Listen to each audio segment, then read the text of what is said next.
اسلام دین فطرت ہے. آپ فطرت پہ مرد کو کہتا ہے داڑھی رکھو, اس لیے کہ نیچر ہے یہ. عورت کو کیا کہتا ہے, عورت والی صورت اختیار کرے. اگر اسلام الٹی بات کا حکم دیتا تو ٹینشن ہو جاتی نا.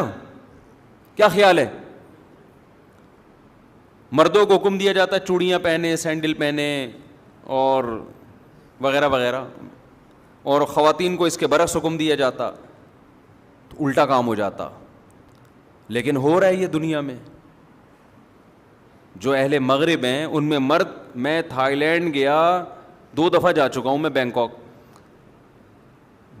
قسم تو نہیں اٹھانی چاہیے, بڑی بات ہو جائے گی, لیکن اٹھائی جا سکتی ہے اس پہ. بسا اوقات بندے میں اور لیڈیز میں فرق, لیڈی میں فرق ہی نہیں پتہ چلتا کہ بندہ ہے کہ لیڈی ہے. پتہ نہیں عورتیں مردوں جیسی بنی ہوئی ہیں, مرد خواتین جیسے بنے ہوئے, کیونکہ مذہب نہیں ہے نا, اسلام نہیں ہے. تو انسان پر جب آپ ڈال دیں گے کہ وہ اپنی مرضی کی لائف گزارے تو اپنا بیڑا غرق کر لیتا ہے, وہ برباد کر لیتا ہے اپنے آپ کو. ہم لوگ وہاں کیمپنگ کے لیے گئے, وہاں بڑا مشہور جنگل ہے, ہمارے ساتھ ڈیفینس کے لڑکے تھے, وہ وہیں کے ہیں, اللہ ان کی عمر میں برکت دے. انہوں نے مجھے بڑا وزٹ کرایا, گھمایا پھرایا, مجھے لے گئے جنگل میں. ہم نے کیمپنگ کی, رات جنگل میں گزاری. تو ہم عشاء کے بعد لکڑیاں جلا کے کھانا پکا رہے تھے. تو مجھے بڑا شوق تھا کہ یار یہاں کے لوگوں سے ملوں, یہاں کا کلچر کیا ہے, ان کے گھروں میں جاؤں, کیسے رہتے ہیں. بچے تو ان کے ہوتے نہیں ہیں, تو اتنے بڑے بڑے بنگلوں میں رہتے کیسے ہیں. ان کے بڑے بڑے بنگلے تھے. میں نے بہت کہا یار مجھے اندر لے کے جاؤ ان کے گھروں میں. انہوں نے کہا لیڈیز ہیں. میں نے کہا تو میں کیا کروں, میں تو لیڈیز سے جا کے پوچھوں گا نا, کہ وہ تو پردہ کرنا لیڈیز کا کام ہے نا. ان سے پوچھوں گا یہ تمہارا ہسبینڈ ہے, یہ تمہاری وائف ہے, ان کے بچے کہاں ہیں, بچے رہتے کیسے ہیں, کیا کرتے ہیں صبح. کلچر کو دیکھنے کا شوق تھا مجھے, وہ ہر آدمی کو ہوتا ہے. تو بنگلوں میں تو ہم گئے نہیں. تو میں نے کہا چلو جنگل میں, یہاں کیمپ لگے ہوئے ہیں, کھلے کیمپ تھے, کوئی دیواروں کے بغیر. ایسا نہیں ہم کسی کی پرائیویسی میں گھس رہے ہوں, دیواریں پھلانگ کے جا رہے ہوں. تو کیمپ میں قریب میں جو کیمپ تھا, میں نے ان کو لڑکوں کو لیا, ہم جا کے ذرا انٹرویو لیتے ہیں ہم ان سے کہ یہ کیسے رہتے ہیں, کیا ان کی سوچ ہے. جب دیکھو ہمیں تو بڑا تاج, ہمارے سامنے تو ایک ہدف ہے نا, ہم کیوں پیدا ہوئے ہیں, آخرت کے لیے. تو میں چاہتا تھا, یہ تو آخرت کو مانتے ہی نہیں ہیں, یہ ان کا دنیا میں ان کا بارے میں ان کے دماغ میں ہے کیا, اس سوال کا ان کے پاس کیا جواب ہے کہ ہم دنیا میں کیوں آئے, کن اصولوں کو سامنے رکھ کے لائف گزارتے ہیں یہ لوگ. یہ بہت بڑا سوال ہے جو انسان کو بے چین کرتا ہے. میں نے کہا ذرا میں ان سے گپ شپ لگاؤں گا, ان کا کلچر پوچھوں گا, کھاتے کیا ہیں, رہتے کیا ہیں. تو مجھے ہمارے قریب ہی کیمپ میں 2 لیڈیز نظر آئیں, وہ بیٹھی ہوئی کھانا پکا رہی تھیں. تو ہم نے لڑکوں کو لیے, ہم نے کہا چلو ان خواتین سے انٹرویو لیتے ہیں ہم, آ جاؤ بھائی. میرے جو تھائی زبان مجھے آتی نہیں, تو وہ جو ڈیفینس کے لڑکے تھے وہ تھائی بھی جانتے اور اردو بھی. ہم نے کہا آپ آ گئے جی ہم.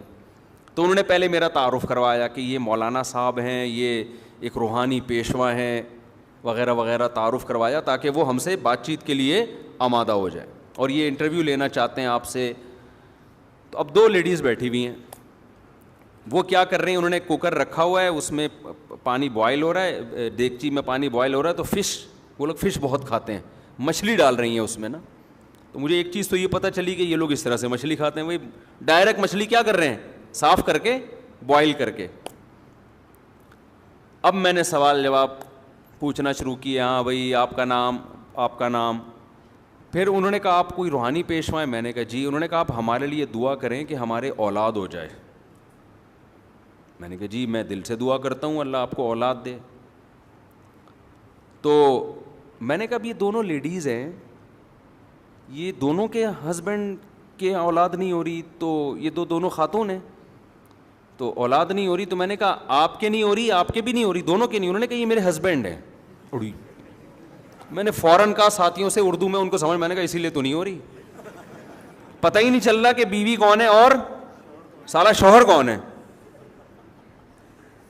میں نے فوراً وہ لڑکوں سے کہا, میں نے کہا اب سمجھ میں آ گیا کیوں نہیں ہو رہی. ان کو بولو آپ کا روحانی علاج میں کوئی وہ نہیں ہے, آپ ہمارے ہاں آؤ, بندے کا پتہ چلتا ہے بندہ ہے, بیوی کا پتہ چلتا ہے عورت. عورت پوری عورت نظر آئے گی, اس میں اٹریکشن عورت ہونے کی وجہ سے. آدمی پورا لگے گا کیا ہے, مرد کا بچہ ہے, آدمی ہے.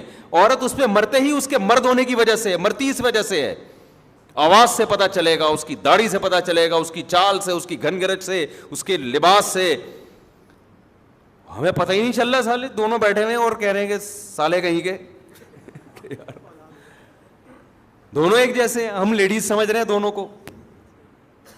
تو خیر ہم نے کہا بھائی کسی اور کیمپ میں دعا دے دی, اللہ کرے کہ آپ دونوں کی اولاد ہو جائے, لیکن مجھے چاہ رہا تھا کہ ان کو میں نصیحت کروں تھوڑا سا, یار تو آدمی ہے تو تھوڑا آدمی نظر آنا, تو بھی ویسے ہی بنا ہوا ہے. تو یہ سب میں نہیں ہوتا, بہت سے غیر مسلم بڑے مرد نظر آتے ہیں, میں اس کی بات نہیں, لیکن یہ چیز ان میں آہستہ آہستہ پھیل رہی ہے, یہ بہت ہو رہا ہے. جنس تبدیل کروا لینا اپنی, یہ چیز تو ان میں کامن ہے. تو کیوں مذہب کو جب چھوڑ دیا نا, اسلام نے کیا کہا, نبی صلی اللہ علیہ وسلم نے فرمایا لعن اللہ المخنثین من النساء والمخنثۃ من الرجال, او کما قال صلی اللہ علیہ وسلم, کہ جو عورتیں مردوں جیسی مشابہت اختیار کرتی ہیں یا جو مرد خواتین جیسی مشابہت اختیار کرتے ہیں, دونوں پر اللہ کی لعنت. اب آپ کو پتہ ہے دنیا میں جنس تبدیل کروا لینا یہ کچھ کامن سا مسئلہ بن چکا ہے. سعودی عرب میں الحمدللہ بڑا اچھا قانون پاس ہو گیا. وہاں ہمیں لوگوں نے بتایا کہ یہاں بھی یہ فیشن آ رہا تھا یورپ سے, کہ لڑکیاں جو ہیں وہ جینس کی پینٹیں پہن رہی ہیں اور مردوں والے, یعنی مردوں والے حلیے اختیار کر رہی ہیں, اور مرد جو ہے نا لیڈیز والے, تو سب چیزیں امپورٹ ہو رہی ہیں نا. تو وہاں ایک اچھا لا پاس ہو گیا کہ جس نے بھی اس طرح کی حرکت کی نا, اس 6 مہینے کی سزا ہے اس کو.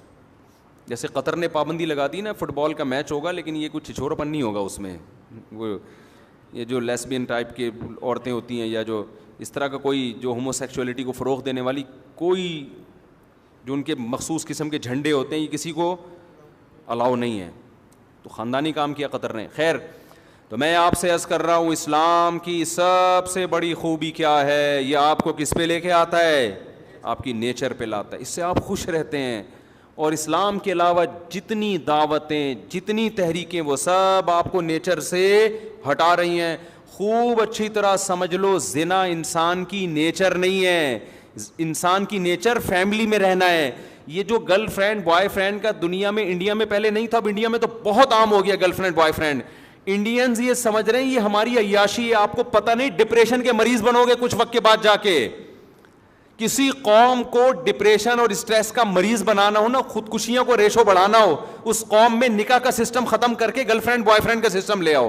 بلکہ نکاح کو ختم ہی نہ کرو, گرل فرینڈ بوائے فرینڈ کو پروموٹ کرو, نکاح خود بخود ختم ہو جائے گا, اور اس کے بعد انسان میں اور درندوں میں کوئی فرق نہیں رہے گا. یہ مزے 2 دن کے اچھے ہوتے ہیں, اس کے بعد ڈپریشن میں جاتا ہے آدمی. دیکھو اللہ نے 2 قسم کے جانور پیدا کیے. کچھ جانور ایسے ہیں جو پیرنگ کی شکل میں رہتے ہیں, پیر ہوتے ہیں ان کے, اور کچھ جانور ایسے ہیں گدھے گھوڑے جیسے. یہ جانوروں میں بھی ملتا ہے آپ کو. کبوتر اور کبوتری یہ پیر بنا کے رہتے ہیں, جوڑا بنا کے رہتے ہیں. اگر آپ ان کو جوڑا نہ بنانے دو, کبوتر کی نیچر متاثر ہوگی کہ نہیں ہوگی؟ کیا وہ خوش ہوگا اس میں؟ وہ بالغ ہوتے ہی اپنے لیے جوڑا تلاش کرتا ہے کہ مجھے ایک عدد وائف چاہیے, کبوتری چاہیے. کبوتری بالغ ہوتے ہی کیا تلاش کرتی ہے؟ دونوں کا جب ریلیشن ہوتا ہے تو نہ کوئی کبوتری بیچ میں گھستی ہے اور نہ کوئی, بولو, کبوتر. یہ نہیں گھس سکتے, سوال ہی پیدا نہیں ہوتا. یہ دونوں رہتے ہیں انڈے بچے بڑے کر کے. پھر اگر بیوہ ہو جائے کبوتری, پھر وہ کوئی کبوتر تلاش کرتی ہے, یا اگر وہ رنڈوی ہو جائے, رنڈوا ہو جائے. شناختی کارڈ میں لکھا ہوا ہے رنڈوا, وہیں سے ہم نے سیکھا ہے بھائی. ہمارے کوئی ایسا کوئی باپ دادا سے کوئی ایسے الفاظ ہمیں وراثت میں نہیں ملے. شناختی کارڈ میں جب بھی آپ فارم فل کرو نا تو پوچھا جاتا ہے اگر آپ خاتون ہیں تو بیمہ ہیں, اگر آدمی ہے تو رنڈوا ہے کہ نہیں ہے. تو میں نے پہلے سوچا یار یہ تو بہت بڑی گالی دے رہے ہیں ہم لوگوں کو, یہ کیا کہہ رہے ہیں. پھر پتہ چلے رنڈوا اس کو بولتے ہیں جس کی بیوی مر جائے اور وہ شادی نہ کرے. میں نے کہا بالکل صحیح کہا, اس کو کمبخت کا یہی نام ہونا چاہیے. جو بیوی کے بغیر زندگی گزارے وہ رنڈوا ہی اچھا ہے. میں نے کہا یہ نادرا والوں نے زندگی میں ایک کام بڑا خاندانی کیا, اس کو جو رنڈوا کا لقب دیا ہے نا. کیونکہ آپ اگر بیوی مر گئی اور آپ پھر بھی بیوی کے بغیر ہیں تو یہ اس کے آپ کے خاندانی ہونے کی دلیل نہیں ہے, یہ اس کی علامت ہے کہ آپ وہ خاندانی آدمی نہیں ہو. اللہ یہ کہ ایج زیادہ ہو جائے تو ایک الگ بات ہے. جوان آدمی بیوی کے بغیر شریف بھی ہو, بیوی کے بغیر بھی رہے, تھوڑا کسی پہ میں الزام نہیں لگا رہا لیکن یہ تھوڑا مشکل کام ہے. تو خیر جانوروں میں ایسے ملتے ہیں, مچھلیوں میں ایسی مچھلیاں ہیں تو پیرنگ کی شکل میں رہتے ہیں. مچھلیاں پیر بنا کے, بہت سی مچھلیاں, بہت سے جانور ایسے ہیں. اکثر جو تمیز کے جانور ہوتے ہیں نا وہ پیر بنا کے رہتے ہیں, پھر وہ اپنے بچوں کی پرورش کرتے ہیں. پینگوئن کا آپ نے سنا ہوگا, وہ پیر بنا کے رہتا ہے. تو اللہ تعالیٰ نے انسان کو اشرف المخلوقات بنایا. تو اللہ نے انسان کی جو لائف ہے نا کہ ان کی نسل کیسے بڑھے گی, اس کے لیے دونوں راستے تھے کہ بھئی یا تو گدھے گھوڑوں کی طرح ان کو چھوڑ دیا جائے یا پیرنگ کی شکل میں رکھا جائے. تو مہذب راستہ کون سا تھا؟ پیر بنا کے. تو اللہ نے انسان کی فطرت کیا بنا دی؟ بولو نا, یہ بنا دی کہ پیر بنا کے رہے گا. ایسا نہیں ہو گدھے گھوڑوں کی طرح کبھی ادھر منہ مار رہا ہے, نا نا نا نا, پیر بنا کے. تو تہذیب نکاح میں ہے, اور زنا کیا ہے؟ بد تہذیبی. بد تہذیبی میں سکون نہیں ہے. چند مثالیں دے کے بات سمجھا کے جلدی سے بات کو سمیٹتا ہوں میں. دیکھو, بے لباسی میں سکون ہے یا لباس میں ہے؟ ننگے پتنگے گھومتے رہو آپ, حالانکہ آزادی تو بے لباس ہونے میں. آپ کو یار کیا تکلف, صبح اٹھ کے پینٹ استری کر رہے ہیں, شلوار پہ ناڑا ڈال رہے ہیں, کیا مصیبت ہے. گورا دیکھو کتنا آزاد ہے, کتنا آزاد ہے. گوروں کے اتنے وہ بھی نہیں ہے لیکن ہو رہے ہیں آہستہ آہستہ, کتنے آزاد ہیں, کوئی تکلف ہی نہیں ہے. ٹھیک ہے, آزادی اور سکون اسی میں ہے کہ لباس کی ٹینشن ختم کر دو, لیکن یہ سکون 2 دن کا ہے. حقیقت میں آپ اس سے کیا ہو جاؤ گے؟ بے سکون. کچھ ٹینشنیں ایسی ہیں جو وقتی ٹینشن ہے لیکن ہمیں بڑی ٹینشن سے بچاتی ہے. لباس انسان کی نیچر ہے, فطرت ہے.